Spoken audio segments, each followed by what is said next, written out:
안녕하세요. 석천중학교 학생 여러분, 김병수 선생님입니다. 기술 이론 수업 17차 시 수업을 시작하겠습니다. 이번 강의를 듣고 해야 할 일입니다. 강의를 들으면서 학습지의 빈칸을 채워주세요. 오프라인 수업 때 학습지 검사를 하겠습니다. 지난 시간에는 금속의 일반적인 특성에 대해 알아보았는데요. 오늘은 우리 생활 속에서 아주 많이 사용되는 철, 구리, 알루미늄에 대해 알아보겠습니다. 다시 한번 말씀드리지만 우리가 다양한 재료에 대해 배우는 이유는 그 재료의 특성을 알아야 가벼움, 단단함 등 내가 만들고자 하는 제품의 특징을 잘 살릴 수 있기 때문입니다. 먼저 철부터 배워보도록 하죠. 우리 생활 속에서 철은 단단함, 강함을 표시하는 수단으로 쓰이기도 합니다. 그래서 그런지 다양한 영화의 제목에서도 사용이 되는데 이 두 영화 아이언맨과 맨 오브 스틸이 있습니다. 우리 생활 속에서 사용하는 대부분의 철은 영어로 했을 때 아이언일까요? 스틸일까요? 그리고 이 둘이 싸우면 누가 이길까요? 아이언에 해당하는 철의 함량이 무려 99.9% 이상이 되는 거의 순수한 철을 말합니다. 이 순수한 철은 단단하고 강하기보다는 무르고 약한 특징을 갖고 있죠. 반면 스틸에 해당하는 철은 철의 함량이 98에서 99%이며 나머지 1%는 탄소와 같은 다른 성분으로 구성되어 있어요. 이 철은 매우 단단하고 강한 성질을 가지고 있죠. 그래서 우리 생활에서 사용하는 대부분이 이 스틸이며 강이라고 부릅니다. 따라서 아이언맨과 맨 오브 스틸 둘이 싸우면 과학적으로는 맨 오브 스틸이 이기게 됩니다. 철이라는 재료에 대해 흥미가 생겼나요?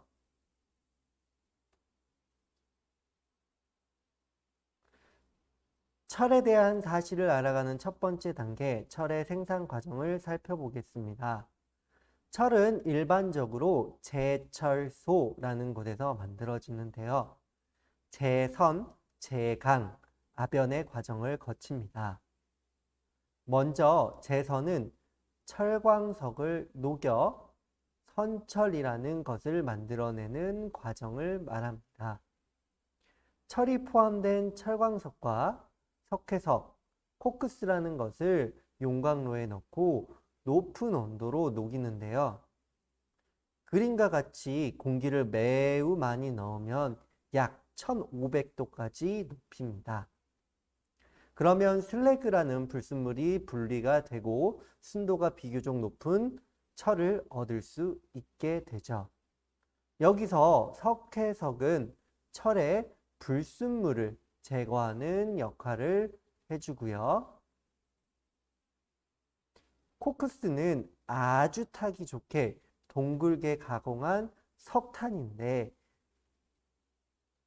용광로의 온도를 높여 주는 역할을 합니다. 오른쪽 위에 보시면 로봇 하나 보이시죠? 태권브이라는 로봇인데 태권브이의 노래 보면 무쇠팔, 무쇠다리라는 가사가 나옵니다. 이 선철이라는 것을 무쇠라고도 하는데 아주 단단한 특징을 가지고 있죠. 하지만 충격에 약해 쉽게 깨지므로 불순물을 좀 더 제거해야만 합니다. 그래서 이번엔 전로라는 곳에 선철과 아주 많은 양의 산소 그리고 석회를 넣어 2차로 불순물을 제거합니다. 이 과정을 제강이라고 하고요. 그러면 강, 덩어리가 나오게 되죠.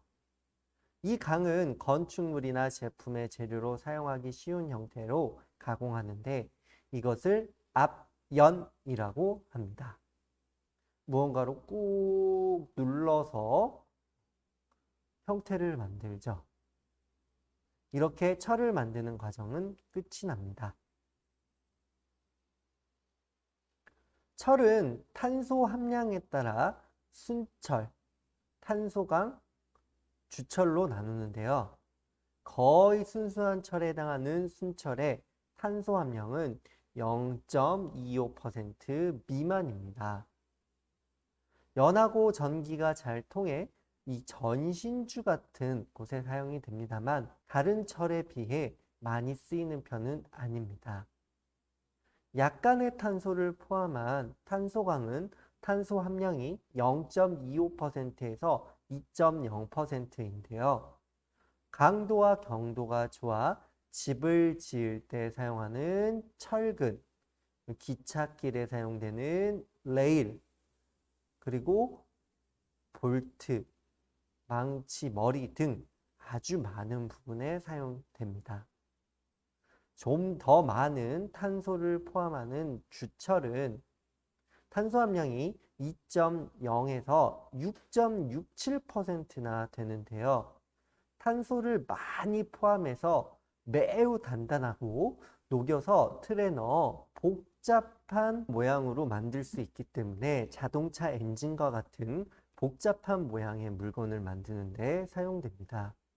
철은 한 가지 모습인 줄 알았는데 다양한 모습을 보인다는 사실이 굉장히 흥미롭죠? 철은 다른 금속과 합쳐지게 되면 더 좋은 성질을 가지게 되는데 우리 생활 속에 밀접하게 사용되고 있는 것이 스테인리스 스틸, 일명 스댕입니다. 철과 크롬의 합금인데요. 단단하면서도 녹슬지 않고 사람에게 나쁜 영향을 미치는 독성이 거의 없어 식기, 파이프, 시계 뒷면, 싱크대의 재료로 사용됩니다.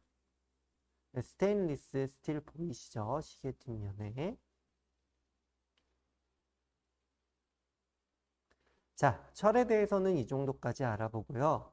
우리가 배우고 있는 이 금속의 종류는 철 외에도 굉장히 많습니다. 그러면 철은 비싼 금속에 속할까요? 싼 금속에 속할까요? 금속은 신기하게도 금속의 국제 가격을 정하는 곳이 있는데요. 런던 금속거래소라는 곳이 있습니다. 이곳에서는 매일 금속의 가격을 책정하죠. 이곳의 기준으로 보면 철은 매우 싼 편입니다. 철은 1톤당 53만 원, 니켈은 148만 원, 알루미늄은 174만 원, 납은 188만 원, 아연은 245만 원, 구리는 671만 원에 거래가 되죠. 구리는 철보다 약 10배의 가치를 지니네요. 이번에는 구리에 대해 알아보겠습니다.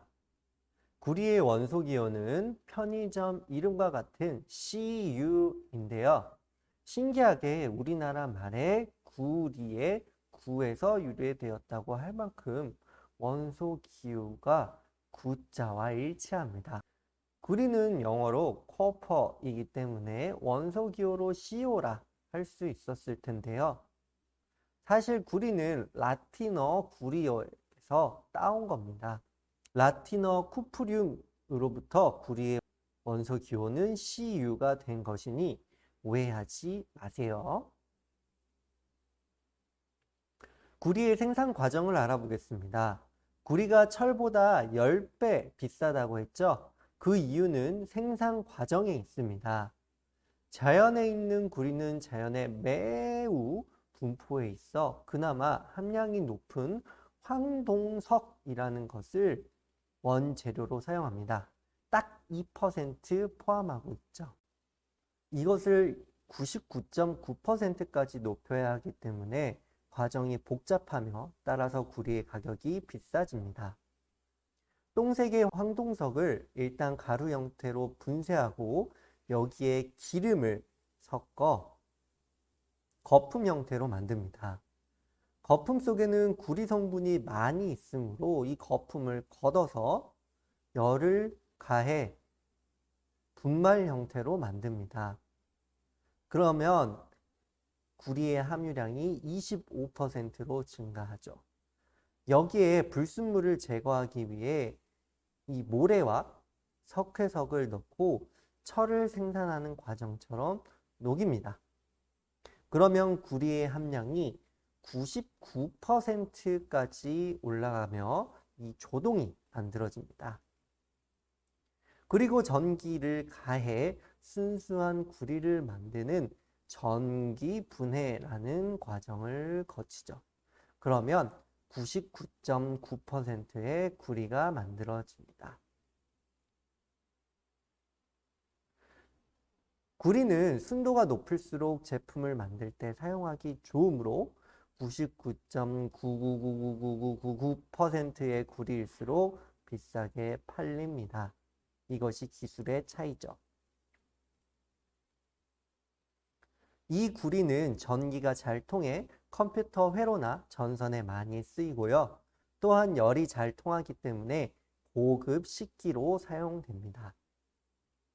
집에 구리로 된 식기가 있다면 부모님께서 럭셔리한 삶을 사시고 있다라고 말할 수도 있죠. 넓게 퍼지는 전선과 길게 뽑히는 연성이 좋아 가공하기가 좋습니다. 그리고 철보다 녹슬지 않아 보일러 관으로 사용되기도 하죠. 열을 잘 전달하기 때문에 기계에 열을 식혀주는 역할을 하는 히트 파이프에도 사용이 됩니다. 구리는 합금으로도 많이 사용되는데요. 아연과 구리의 합금인 황동은 금매색과 비슷해 수도꼭지, 악기, 장식에 많이 사용되고 금속의 겉을 씌워 아름답게 할 목적으로 사용되는 도금으로도 사용이 되죠. 주석과 아연의 합금인 청동은 단단하고 색이 아름다워 기계의 부품이나 화폐, 미술 공예품으로 사용되죠. 청동은 원래 황동처럼 누런 색깔입니다. 그런데 청동이라 불리게 된 이유는 시간이 많이 지나면 청색으로 바뀌기 때문이죠. 청동기, 철기 할 때 그 청동이 이 청동입니다. 그러면 청동기의 전사들은 황색 빛나는 칼을 들고 싸웠겠죠?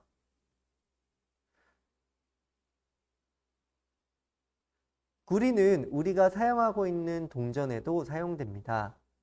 은빛의 50, 100, 500원 동전은 구리와 니켈의 합금이고 노란빛의 1, 5, 10원 동전은 구리와 니켈, 아연의 합금입니다.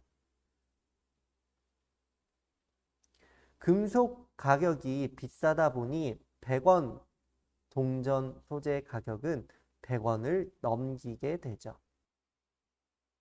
이번에는 알루미늄에 대해 알아보겠습니다. 알루미늄의 원소 기호는 Al입니다. 구리와 비슷한 느낌이죠. 알루미늄은 우리 집 표면에 철보다 더 흔한 금속입니다. 지나가다가 발에 차있는 돌이 있으면 알루미늄 원석이라 할 수 있을 정도죠. 알루미늄의 원료는 이 보크사이트입니다. 알루미늄도 역시 순수한 알루미늄을 만들기 위한 과정을 거쳐야 하는데요. 이 보크사이트를 녹여야 합니다. 순수한 알루미늄의 녹는 점은 약 650도이지만 자연에 존재하는 보크사이트는 무려 2000도에서 녹습니다. 2000도는 만들기 어려운 온도이기 때문에 녹는 점을 낮출 방법이 필요했는데 어떤 공학자가 이 방정석이라는 것을 넣으면 녹는 점이 1200도까지 낮아지는 것을 발견하게 되죠. 하지만 그 과정은 당연히 구리만큼이나 복잡합니다. 알루미늄이 철보다 흔하지만 비싼 이유는 이 과정이 복잡해서입니다. 지구 표면 매장량 비교해 보시면 알루미늄이 더 많죠. 알루미늄은 전성과 연성이 좋아 가공성이 매우 좋습니다. 철의 3분의 1 무게로 가볍고 전기도 잘 통합니다. 순수한 알루미늄은 녹이 빨리 슬지만 녹슨 알루미늄이 치밀한 막을 만들어 안쪽이 녹쓰는 것을 막아주죠. 결국 녹슬어 성질이 변하는 것은 바깥쪽 부분이고 안쪽은 변하는 것을 막아줍니다. 그래서 알루미늄은 사용 후에도 안쪽은 녹슬지 않기 때문에 재활용 효율이 매우 좋습니다. 꼭 재활용해 줍시다. 그리고 알루미늄은 인체에 해가 없습니다. 그래서 음료수 캔, 호일 등 식기용품과 창문 틀에 많이 사용이 되죠.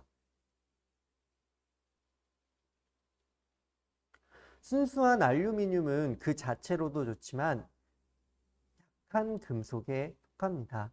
따라서 합금으로 사용을 하는데요. 구리나 망간을 섞어 주조용 합금이라는 것을 만듭니다. 여기서 주조란 틀에 녹은 금속을 부어 복잡한 모양을 만드는 것을 말합니다. 탄소를 많이 가지고 있던 주철처럼 고온에서도 잘 견디고 단단하지만 알루미늄 특성상 매우 가벼운 성질을 갖습니다. 그래서 자동차 부품, 기계 부품, 통신기기, 농기구, 일회용품을 만들 때 많이 사용합니다. 알루미늄은 알루미늄, 구리, 마그네슘, 망간을 섞어 가공용 합금을 만들기도 하는데요. 우리는 이것을 두랄류민이라고 합니다. 발음할 때 주의하셔야 돼요. 두랄류민. 철과 비슷한 강도를 가지지만 매우 가볍습니다. 비행기, 고급 자동차, 휴대폰, 노트북 등 가벼우면서도 튼튼해야 하는 제품에 사용이 됩니다. 이번 강의를 듣고 해야 할 일입니다. 강의를 들으면서 학습지의 빈칸을 채우세요. 오프라인 수업 때 학습지 검사를 하겠습니다. 수고하셨습니다.